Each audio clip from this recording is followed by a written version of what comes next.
तुमचा जोश आणि जोर वाढलेला आहे। याला कारणही तसंच आहे की माझी पराभवाची 1 लाख आणि तुमच्या फसवणुकीची 1 लाख अशी 2 लाख मताची ती धग आहे, ती आग आहे, ती ज्वाला आहे। आणि म्हणून मित्रांनो, निश्चितपणानं गेल्या 5 वर्षापूर्वी याच तालुक्यामधून हा पुरोगामी माडा मी आणि मोहिते पाटील दोघांनी हा माडा पराभूत केला आणि याला दोघंही कारणीभूत होतो। आणि म्हणून आम्ही दोघांनी प्रायश्चित्त घ्यायचं ठरवलं। अजितदादासारखं नाही धरण भरून पुन्हा काय यशवंतराव चव्हाण साहेबांच्या समाधीवर नाही गेलो। आम्ही प्रायश्चित्त म्हणून हाच माडा पवार साहेबांच्या पायावरती ठेवण्याचं या ठिकाणी निश्चितपणानं अनेक ठिकाणी सांगितलं जातं की फलटणच्या सभेमध्ये पवार साहेबांनी काठी आणि घोंगडं नाकारलं। मला धनगर समाजाच्या बांधवांना विनंती करायची आहे, ज्याने आपलं काठ्याने घोंगडं घेऊन पिवळा फेटा बांधून या तालुक्यामध्ये सभा केली आणि पुन्हा त्याच्या हातामध्ये काठी देणं, या काठीचा उपयोग यांची पाठ सडकण्यासाठी केला पाहिजे। यांच्या हातामध्ये काठी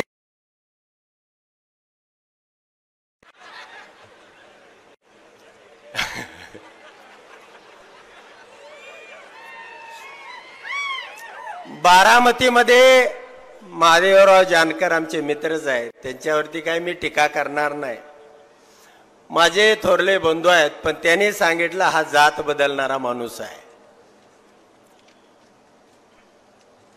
आरक्षणाची फसवणूक करणारे,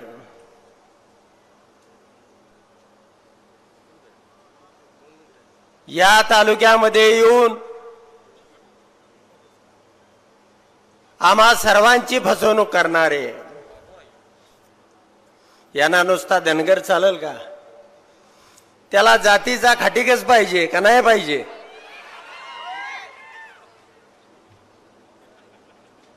आणि म्हणून मित्रांनो, ज्यांनी ज्यांनी फसवणूक केली, याच ठिकाणी पाठीमागच्या 4 दिवसापूर्वी सभा झाली होती आणि त्या सभेमध्ये सांगितलं होतं किंवा सांगणं अपेक्षित होतं, या तालुक्यासाठी काय दिलं? याच तालुक्यासाठी स्पेशल मोदीजींनी सभा घेतली होती। या तालुक्यामध्ये विकासाचा पूर आला, या तालुक्याला हे दिलं किंवा उत्तमराव जानकरांना हत्ती दिला, हे सांगितलं नाही। चिचुका दिला असता तरी ते तरी सांगायला पाहिजे होतं। त्यांनी काय सांगितलं? तुम्ही अकलूजकर मंडळी सगळी सभा ऐकली असेल, बायका जशा बोट मोडतात का नाही, त्या उत्तमराव जानकराचं वज वाटोळं होईल, देव काय ते सत्यानाश होईल, विठ्ठल त्याचा सत्यानाश करेल, बरोबर आहे का मित्रांनो? विठ्ठल आमची काळजी घेईल, आमच्या पाठीमागं उभा राहील, तोही आमचा देव आहे। आमचा बिरोबा असेल, भंडोबा असेल, आमचा महादेव असेल, हेही आमचे देवच आहेत। तुमच्या पक्षामध्ये आला की लगेच राम, आणि पक्ष सोडला की तो दहशतवादी, ती गुंडगिरी, तो लगेच दाऊद इब्राहिम होतो। सत्तेवरती येताना तुम्ही लाखो लोक असे घोटाळेबाज आहेत, ह्या सगळ्यांचा पैसा आणायचा आहे आणि गोरगरिबाला वाटायचा आहे। आपल्या राज्यात एक माणूस गावला 77,000 कोटीचा घोटाळा करणार। आदल्या दिवशी कावळा होता, सगळ्या महाराष्ट्राला लावून लावून उरलेला चुना त्या कावळ्याला लावला आणि त्याचा बगळा केला। पांढरा शुभ्र बगळा आता मतदार रूपी मासे हुडकतोय।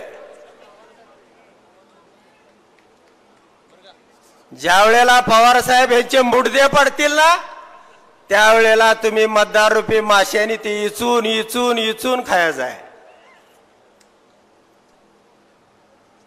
मित्रांनो, निश्चितपणानं नेतृत्व हे नेतृत्व असतं। कुणी आयरा गैरा नतू कैरा फुटून गेला,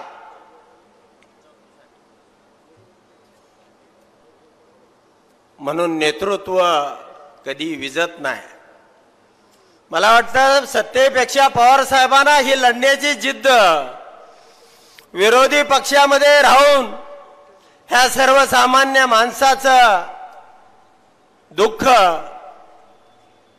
त्यांना सत्तेमध्ये मजा येत नाही। गेले 5 वर्षापूर्वी 50 माणसं फुटली होती।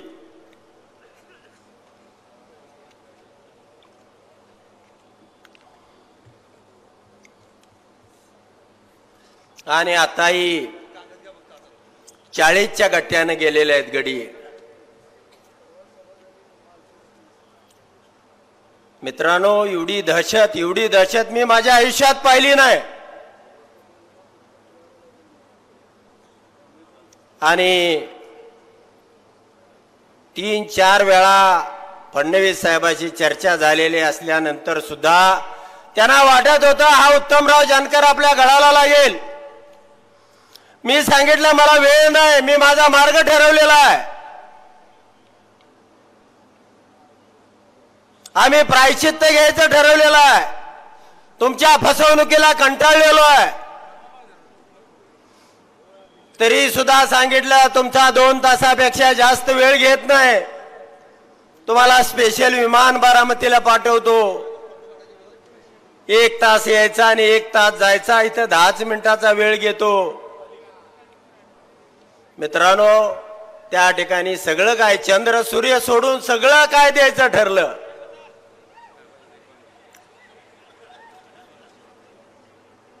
काय राखलं नाही। अगदी गडकरी, नितीन, अमित शहा पर्यंत नेऊन पक्का शब्द देतो आमच्यावरती विश्वास नाही। पण मित्रांनो, मी मित्राला दिलेला शब्द पाळतो, शत्रूला सुद्धा दिलेला शब्द पाळणारा हा उत्तम जानकर आहे।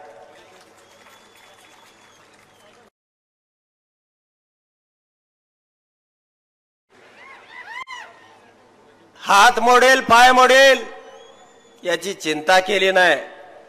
मला माहित होतं या तालुक्यातल्या माझ्या बाजूचे 1 लाख आणि मोहिते पाटलांच्या बाजूचे 1 लाख 2 लाख लोक हाताची झोळी करून मला त्या ठिकाणी जेलतील खाली पडू देणार नाही, म्हणून मी विमानातून उडी टाकली। मित्रांनो, संघर्ष सुद्धा माझ्या रक्तामध्ये आहे आणि हा संघर्ष काय अजितदादा सारखा नाही। अजितदादा नाही, पवार साहेबांनी सांगितलं होतं, अरे थोडी कळ काढ, वर्ष 6 महिन्याचा काय फरक पडतोय, तुला गंगेचं पाणी पाजतो, मृग नक्षत्र जवळ आलाय, निवडणूक जवळ आली। नाही म्हणले, मला गटारीचंच पाणी पिऊन तहान भागवायचे। तरी अहवाल दिलाय, गोर गरीब जनता, दीन दलित नागवला गेलेला आहे। आणि अशाही परिस्थितीमध्ये पवार साहेबांच्या या झुंजीवरती मला एक शेर म्हणावा वाटतोय, सब कुछ जल गया है अब बचा ही क्या है। सब कुछ जल गया है, अब बचा ही क्या है। पवार साहब आप है तो जला ही क्या है, जला ही क्या है। धन्यवाद मित्रांनो, थँक्यू।